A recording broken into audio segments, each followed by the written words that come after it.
আচ্ছা এই শীতে সব রকমের পিঠে যদি এক জায়গাতেই পাওয়া যায় তাহলে ব্যাপারটা কেমন হয় বলে? হ্যাঁ গো, বিষ্ণুপুরে প্রথমবারের জন্য আয়োজিত করা হয়েছে পিঠেপুলি উৎসব। আর সেই উৎসবে শুভ আসবে না তা কি হয়? এটা আমাদের পোড়ামাটির হাটেই অনুষ্ঠিত হচ্ছে। এখানে এসে যা দেখলাম বিষ্ণুপুরের সমস্ত ঐতিহ্যকেই প্রায় তুলে ধরা হয়েছে, যেমন মাদলের আওয়াজ থেকে শুরু করে এখানকার মানুষদের বিভিন্ন হাতের কাজ আর সেই শান্তিনিকেতনের মতন বাউল গানের আসর, সব মিলিয়ে বলতে পারো পরিপূর্ণ হয়ে উঠেছে এই জায়গাটি। ও আচ্ছা, মেন যে উৎসব সেটা চলো তোমাদের একটু দেখাই। এখানে বিভিন্ন ধরনের স্টল করা হয়েছে, যেখানে রাখা রয়েছে বহু বাহারি পদের পিঠে। আচ্ছা কি কি পিঠে পাওয়া যায় চলো একটু দেখে। এখানে চুষি পিঠা থেকে শুরু করে কাঁকড়া পিঠা, নকশা পিঠা, কেশ দুধ পুলি, এছাড়াও রয়েছে মাংসের পিঠে। তবে এত পিঠের নাম বোধহয় বলা সম্ভব নয়। দিদি ভাই এখানে কি কি পিঠে পাওয়া যাচ্ছে গো? এখানে মাংস পিঠা হবে, সুজি পিঠা হবে আর ভাপা পিঠা হবে।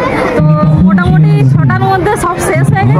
পিঠাটা এখন আপাতত আছে। এখনো কি মাল আসবে না যা ছিল? বলতে পারছি না, কারণ বাড়িতে হচ্ছে। কটা থেকে শুরু হয়েছে?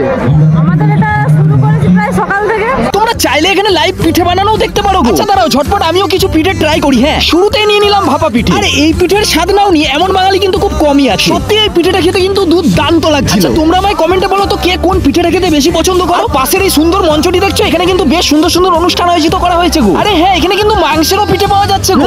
এই পিঠেটার মধ্যে কিন্তু একটু স্মোকি স্মোকি ব্যাপারটা আছে। এবার তোমরা অনেকেই বলবে মেলাটি কতদিন থাকবে। দেখো এটি কিন্তু একদিনের জন্য আয়োজিত করা হয়েছিল, তবে আমাদের কাছে এটি মেলা হলে এখানকার পিঠে ব্যবসায়ীদের কাছে এটি একটি প্রতিযোগিতা বলতে পারো।